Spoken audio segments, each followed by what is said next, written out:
दोस्तों, ये वीडियो उन लोगों के लिए है जो सोचते हैं कि बाइबल में कोई सच्चाई नहीं है और बाइबल में लिखा हुआ घटना कहानियाँ सब काल्पनिक है।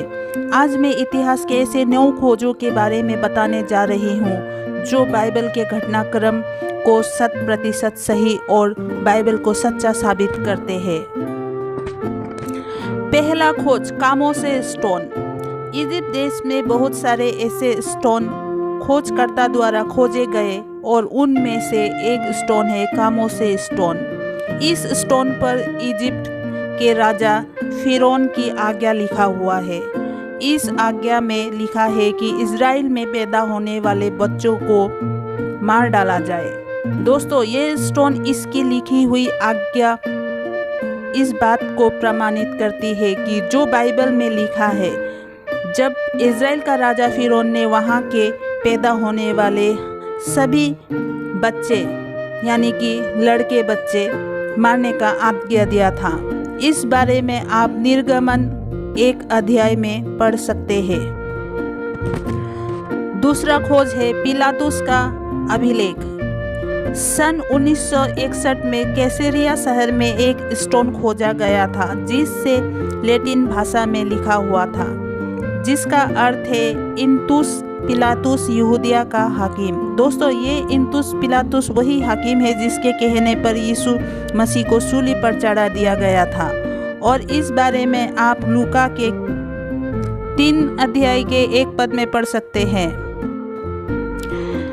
तीसरे नंबर पर है दाऊद का अभिलेख। दोस्तों, आज से लगभग 30-35 साल पहले कुछ विद्वानों ने बाइबल के सच्चाइयों पर सवाल उठाया था और कहा था कि दाऊद और सुलेमान राजा जैसे व्यक्तियों का इतिहास से कुछ लेना देना ही नहीं है, ये काल्पनिक व्यक्ति है। लेकिन उन्हें इस बात का जवाब 1993 में मिला, जब इज़राइल का एक स्थान जिसका नाम तेलदान है, वहाँ पर काफ़ी पत्थर मिला जिस पर हिब्रू भाषा में कुछ लिखा हुआ था और उस पत्थर में दाऊद का नाम भी लिखा हुआ था और नाम के साथ लिखा हुआ था द हाउस ऑफ डेविड। चौथे नंबर पर है टेम्पल वार्निंग स्टोन। दोस्तों, यहूदियों के पुराने समय में उनके शहरों में एक दीवार खड़ा किया गया था जो यहूदियों को अन्य जातियों से अलग करता था। उसी दीवार का एक टुकड़ा खोजकर्ता द्वारा यहूदियों के टेम्पल माउंट से 50 मीटर की दूरी पर से खोजा गया था। अभी के समय में ये दीवार का टुकड़ा इज़राइल के एक म्यूजियम पर रखा गया है। और दोस्तों, इस पत्थर पर अन्य जातियों के लिए चेतावनी था ताकि वे लोग मंदिर में प्रवेश न कर सके, और वो चेतावनी ये है कि कोई अन्य जाति बाड़े के अंदर पवित्र स्थान के आसपास प्रवेश न करे, अन्यथा वे अपने प्राण के दोषी पाया जाएगा। और दोस्तों, नया नियम की पुस्तक में हमें ये मिलता है कि पौलुस पर ये दोष लगाया गया था कि वो अन्य जातियों को इस दीवार को पार करवा कर मंदिर को अशुद्ध करवाता है, और इस बारे में आप प्रेरितों के काम पुस्तक में 24 अध्याय के 6 पद में पढ़ सकते हैं।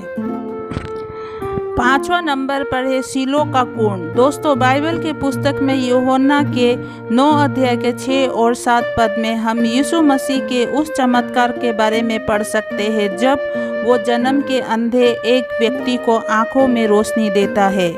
प्रभु यीशु ने इस व्यक्ति को अद्भुत तरीके से चंगा किया था। जमीन पर थूककर और उस थूके हुए स्थान से गीली मिट्टी लेकर उसकी आंखों में लगाकर कहा कि अब तू जाकर उस शीलो के कुंड में जाकर अपनी आंखों को धो ले। फिर जैसे ही उस अंधा व्यक्ति ने वैसा किया और वो देखने लगा। और दोस्तों, यही शीलो का कुंड 2004 सन में इज़राइल में खोजा गया था, जो लगभग 11 BC का साबित किया गया, यानी यीशु के जन्म के 11 साल पहले का। और 6वां नंबर पर है कोनिफॉर्म टैबलेट। दोस्तों, बाबुल के राजा नबूकदनेस्सर, जिसने 605 BC में इज़राइल पर हमला करके वहाँ के लोगों को कैद करके बाबुल ले गया था। जिस समय नबूकदनेस्सर ने इज़राइल पर हमला किया था। उस समय इज़राइल का राजा यहोयाकीम था।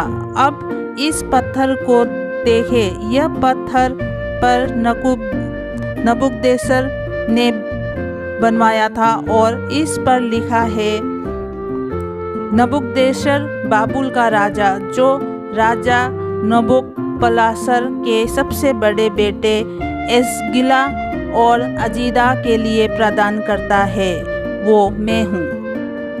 तो दोस्तों, जिस राजा का जिक्र इस खुदे हुए पत्थर पर किया गया है, ये वही राजा है जिसे हम बाइबल के पुस्तक से दानियल की किताब में लिखा पढ़ सकते हैं। 7वां नंबर पर है टेलर प्रेसम। 15 इंच का लंबा मिट्टी का एक सिलेंडर जिसे रॉबर्ट टेलर ने सन 1830 में खोजा और इन्हीं के नाम पर इस सिलेंडर का नाम टेलर प्रेसम रखा गया। इस सिलेंडर पर कुछ 500 लाइन में लिखा हुआ है।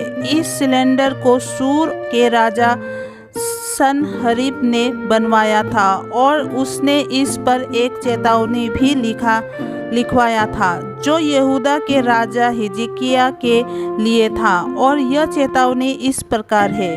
हिजकिय्याह यहूदा में एक बंदी पंछी की तरह है जिसे मैं यरूशलेम में कैद कर देता हूँ।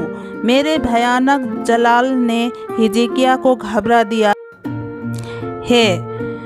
और दोस्तों, जब हम इसे बाइबल के साथ मिलाते हैं तो ये वही व्यक्ति है जिसे दूसरे इतिहास की किताब 32 अध्याय का 1 और 2 पद में पढ़ने को मिलता है।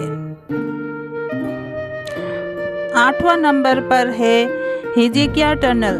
दोस्तों, दूसरे इतिहास का 30 अध्याय का 32 पद पढ़ने पर हमें पता चलता है कि राजा हिजकिय्याह ने एक सुरंग को बनवाया था जिसमें से गीहोन नदी का पानी बहता हुआ दाऊद के शहर में जाता था, और इसे आप दूसरी इतिहास 32 का 30 अध्याय में पढ़ सकते हैं।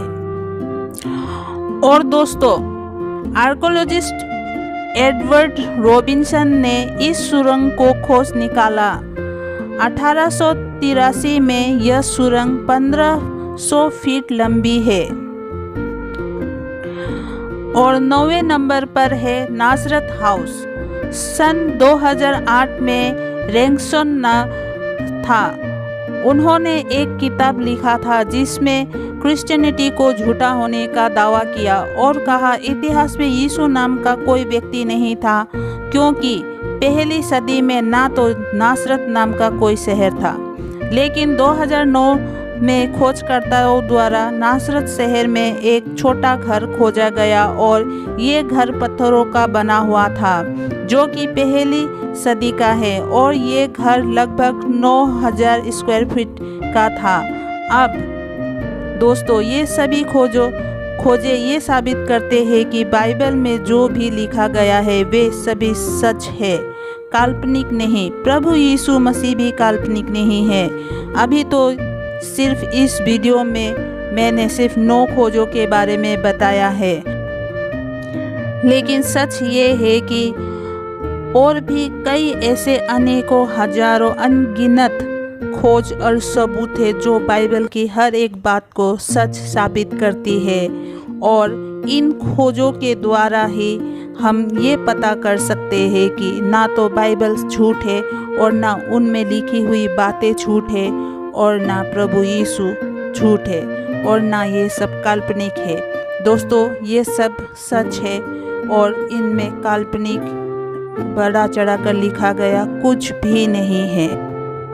आप दिल से बाइबल पढ़ोगे तो इसकी सत्य को पहचानोगे, क्योंकि सत्य हमेशा सत्य होता है। दोस्तों, आज का मेरा ये वीडियो इतने में ही समाप्त होता है।